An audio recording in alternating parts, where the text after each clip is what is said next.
But first, the last time most Americans thought of the East African nation of Somalia was a quarter century ago, when U.S. troops died fighting in the capital, Mogadishu.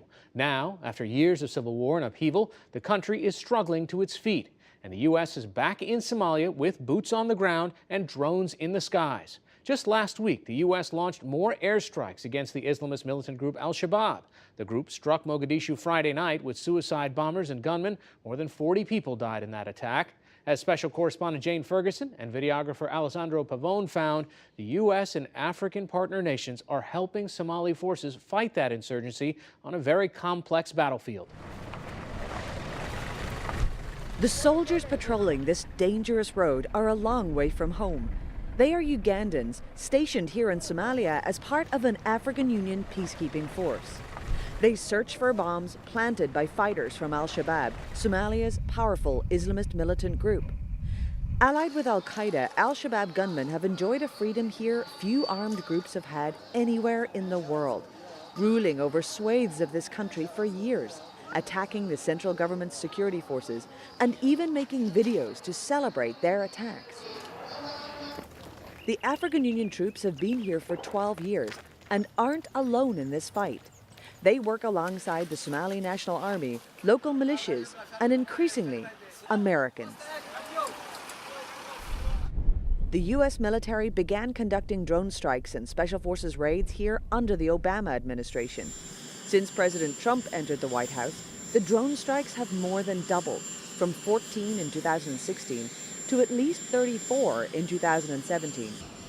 Last November, U.S. boots on the ground officially increased from 50 to 500. American commanders say they want to prevent Somalia from becoming a hub for other groups like ISIS. In May 2017, U.S. Navy SEAL Kyle Milliken was killed during an operation against al-Shabab. He was the first U.S. military death in Somalia since the Black Hawk Down incident in 1993, where 18 U.S. soldiers were killed in clashes with local fighters. It is believed that at least hundreds of Somalis died also that day. We've seen them personally in this area around June. And there were some special forces moving their vehicles. And these strikes we could hear even from beyond, across River Sabele, where we are not present. We could hear bombs during the day, during at night. Do you feel in the field here that American drone strikes targeting their leadership, special forces operations, does that help weaken them? Have you seen a difference? Absolutely. And that is what has caused a lot of fear in them these days. Because we have, at times we could hear the drones moving around, and we hear bombs. That fear has forced al-Shabab from an active army into shadow, from controlling towns and cities into an insurgency hiding in rural areas. And now every time they move one place to another, they believe that we are doing an airstrike, so they are more cautious. Somalia's information minister says his government has watched its enemy weaken under U.S. military pressure. We fully appreciate the support that we get from the Americans in that. Otherwise, we would not have enjoyed the peace that we enjoy in Mogadishu. Because you think that the drone strikes have them on the run? Absolutely. Not only on the run, but also to believe that they cannot hide anymore. The capital city, Mogadishu, for decades synonymous with war, is starting to know peace again. On patrol with African Union soldiers, the danger of an ambush or hidden roadside bomb is always there. But so too are surreal moments of calm.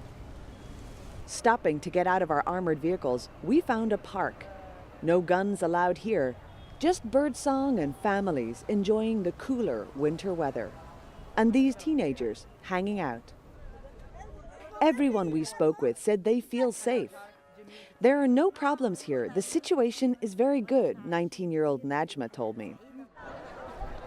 Down the road at Lido Beach, we found joyful scenes and Somalis eager to chat with us. But life seems to have improved here? Yeah, a lot. It's like the risk is minimized and and the Somali security apparatus can do their part. You're confident in that? Yeah, we are confident in that. Although security has improved for Somalis in the capital, al-Shabab are still able to strike weaker, softer targets through suicide bombings. In October last year, a truck bomb killed over 500 civilians in Mogadishu. It was one of the deadliest terrorist bombings anywhere ever. Despite this, everyone we spoke with in the city said life is much less dangerous than it has been in years. The newfound security is welcome here, even though some question the methods used to provide it. The U.S. military's involvement in the war here in Somalia happens in the shadows. Drone strikes and special forces operations take place inside al-Shabab territory.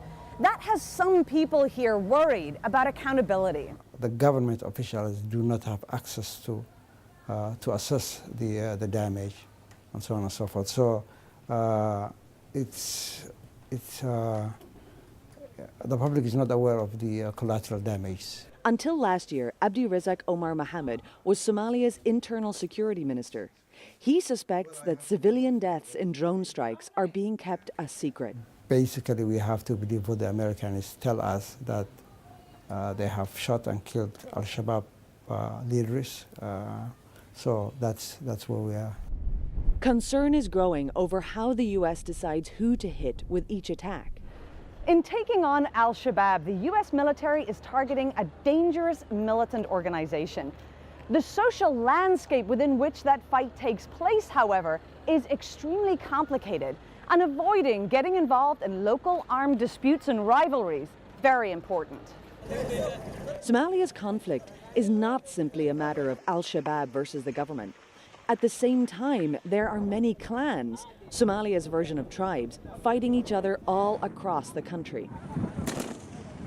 In Somalia, even farmers carry guns to protect their property.